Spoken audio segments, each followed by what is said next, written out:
Have you ever looked around and wondered, if everyone is chasing success, love, peace, then why does life still feel so hollow? Why, despite all the progress, the goals, the good intentions, do you still feel lost? Not confused, but lost. Like a man walking in a world that speaks a foreign language. Like someone who followed every rule and still ended up nowhere. This isn't your fault. There's a reason you feel this way, and it's buried beneath centuries of distraction, social programming, and hidden truths. Because they never gave you the real map. They gave you comfort instead of clarity, noise instead of knowledge. But this video is not about comfort. It's about awakening. This video is not for the faint-hearted. It's a mirror for the brave. This is philosophy in its most raw and ruthless form. The kind they buried because it frees you from the systems that control you. And no one understood that freedom better than Diogenes. If you stay to the end, you will gain not just 8 life-changing truths, but a new lens through which to view the entire world. You will stop searching for yourself and start becoming yourself. Now listen carefully, because these are the 8 forbidden philosophies they never wanted you to learn. Number 1. Freedom isn't comfort, it's discipline in disguise. Number 1. Freedom isn't comfort, it's discipline in disguise. You were taught that freedom meant choice. Pick what you want, do what you feel, consume what makes you happy. But that's not freedom, that's permission. And the world only grants permission to those it has already tamed. Diogenes rejected the idea that comfort is the goal of life. He lived in a barrel, ate scraps, slept under the stars, not because he was poor, but because he refused to be owned. The man who has least wants is nearest to the gods. It's not just a poetic line. It's a brutal truth most modern minds can't handle. Today, people feel lost, not because they lack opportunity, but because they've been tricked into needing too much. A new phone, a better body, a partner who validates them, a boss who praises them, an audience who follows them. So their lives become an endless loop of dependence, begging for attention, working for applause, buying what numbs the silence, scrolling to forget how empty it all feels. But Diogenes points to a different kind of strength, the strength of walking away from desires, from false needs, from illusions disguised as success. Real freedom is the ability to say, I don't need it. I can lose this and still remain whole. I can be in discomfort and not be broken.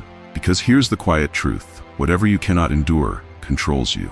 If you can't bear being alone, then loneliness owns you. If you can't handle hunger, then food is your master. If you can't function without being liked, then you've sold your soul to every passing opinion.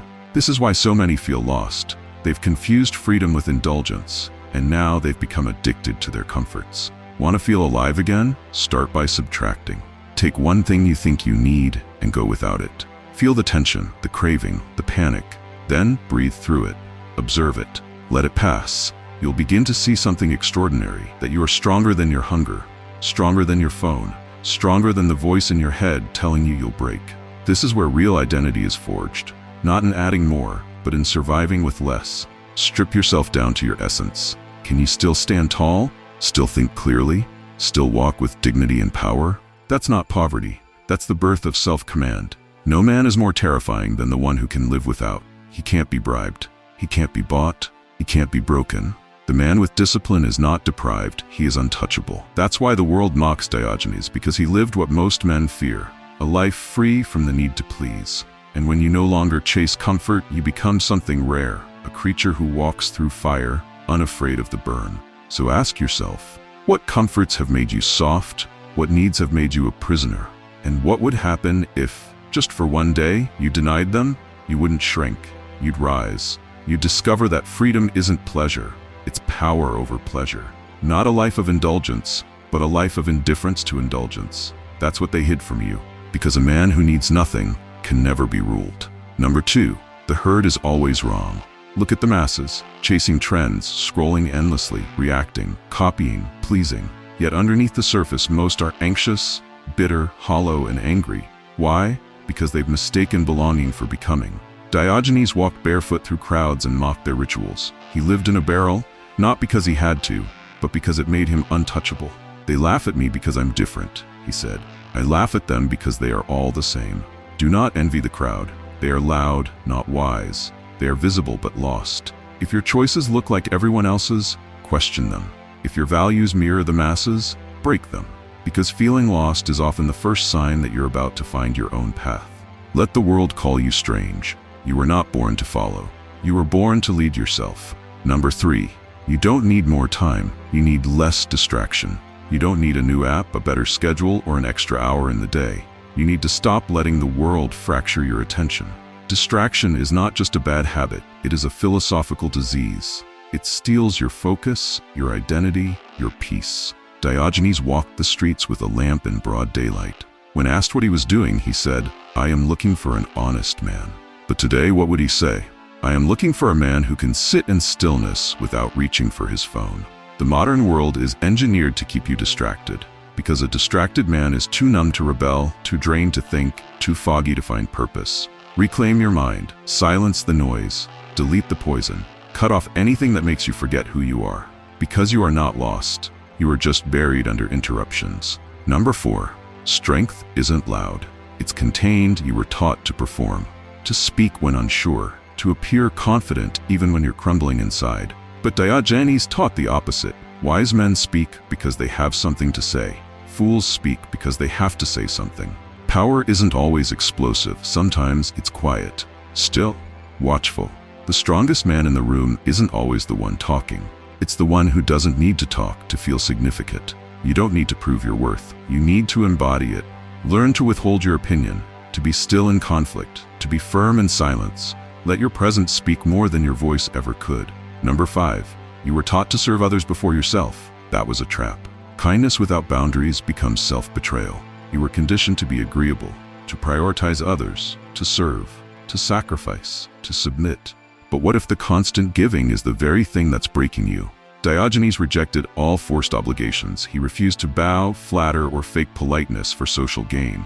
He believed that truth is more noble than approval. When asked what he gained from philosophy, he replied, "To be prepared for every fortune." You cannot do that if your self-worth is tethered to pleasing others. Here is your task. Start saying no. Withdraw your energy from people who drain it. Speak the truth, even if it offends. You are not a servant, you are a soul. And the world needs fewer nice people and more authentic ones. Number 6, most people aren't evil. They're just empty. You keep getting hurt, used, misunderstood, and it's tempting to think people are cruel. But here's the truth. Most people are not evil. They are just unconscious. They live in reaction, not reflection. They seek power because they feel powerless. They lash out because they have no inner anchor. Diogenes did not hate the world. He pitied it, because he saw that the people around him were not wicked, just asleep. So don't take it personally.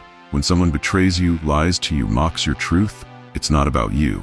It's about their own inner famine. Your job is not to heal everyone. It's to stay awake in a world that numbs itself to death. Number 7, the world respects what it cannot control. You were trained to blend in, to be polite, to play by the rules, to make yourself easy to handle. But Diogenes defied kings, mocked conquerors, and insulted philosophers to their faces. Why? Because he knew something timeless. The world bows not to conformity, but to courage. You do not need to be liked. You need to be unchangeable, unbribable, unintimidated, untouched by flattery or fear. Stop chasing acceptance. If people can't label you, predict you, or use you, they will either try to break you or follow you. Either way, you win. Because true respect does not come from being good, it comes from being sovereign. Number 8, stop searching for purpose. Create it. The final trap is the deepest one.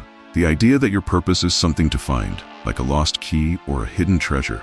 But Diogenes would say, purpose is not something you wait for, it's something you build with fire and grit. You want meaning? Then act with meaning. Wake up early, train your body, read difficult texts, speak uncomfortable truths, cut off what weakens you, commit to something larger than pleasure. There is no map, you become the map. That is the ultimate freedom, to stop looking for a path and start walking so boldly that the earth carves one under your feet. So if you've been feeling lost, it's because the world gave you illusions, but philosophy gives you sight. This is your moment to stop drifting and start building. Now pause and ask yourself this: what have you been told to pursue that has only made you feel more empty? Let it go. And if this video awakens something in you, something ancient and untamed, then don't just keep it to yourself.